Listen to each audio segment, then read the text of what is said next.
Here's my list for the top 5 most dangerous types of wishes you may come across during your spiritual journey. This is in no particular order, and the idea for this video did come from another creator, the Anticlimactic Witch, who I will have tagged in the description of this video.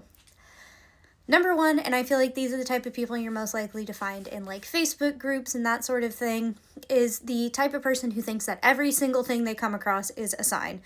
You cut open your fruit the wrong way, it's a sign. You stub your toe, it's a sign. Everything is a sign. You take a picture the wrong way, it's a sign. That's not to say that we're not always receiving signs, that spirit is not always giving us signs, but there needs to be some discernment. This is dangerous because it can very quickly lead to spiritual spiraling and, in severe cases, spiritual psychosis. This can make people very, very unstable, and encouraging this in the community can be dangerous. There needs to be discernment. There's a reason why we preach mundane before magic. The next really dangerous thing to look out for is baby witches, people who are very, very new to the practice, who preach as if they know everything, as if they've walked every path, and as if they are the only ones who are correct because they know everything. Once again, this is something you're a lot more likely to find in more insular groups, Facebook groups, or in more niche communities on TikTok. But these people tend to, espouse very narrow-minded ideas as if they are the truth. And that can cause a lot of issues for other people who are new on the path trying to figure out what they want to do, because these people often speak in absolutes.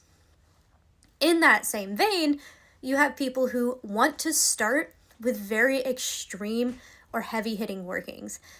I'm sure you've all seen it. Someone who is like, I've never done any sort of spell work before, but I need a love spell, or I need a hex. And normally the response from people who have been doing this a lot longer is, this is not the place you want to start with. You should probably start somewhere else so that you can work your way up to this. And oftentimes these people don't want to hear it. And they don't want to hear it because they don't realize the sort of things they're getting into. Me personally, I don't see anything wrong with doing these types of workings, but you need to be prepared for the type of energy, the time cost, and the knowledge that goes into doing these workings, and the skill set that you need to have these workings. Next, and this is one that really, really bugs me personally, is people who are really okay just absolutely dumping on other practices. You tend to see this in love and light communities.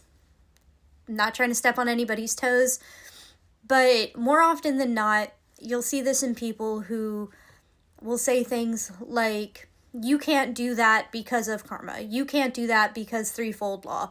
Or extending to more closed practices and things like that, they will immediately be disgusted by uglier sides of witchcraft. Like, oh my God, why would you use a cow tongue? Oh my God, why are you using blood? Oh my God, why are you using urine? That's so disgusting. It's ugly, it's weird, and it's too much for them. So they want to divorce themselves from it as if it is not integral to the way this path has always been and always will be. But just because it's not how they are comfortable practicing, they feel like it is ugly and gross and wrong, which causes a really bad divide in the community that just doesn't need to be there. And lastly, in my opinion, some of the most dangerous people to themselves are people who are disrespectful to the deities they are trying to work with. This tends to come in two flavors. One, the BFF deity issue, which is people who treat their deities, treat the gods and goddesses and energies that they're working with like they're their best friends and have no respect for that relationship. The let me burp and wave at my candle, here's a half-eaten Pop-Tart toaster strudel, and I need to put no more work into that because don't worry, they get it. Which, granted, you don't need to have elaborate altars. You don't need to be getting your deities fresh fruit every 2 days. Water is fine. A flower from your yard is fine, but there needs to be respect in the interaction.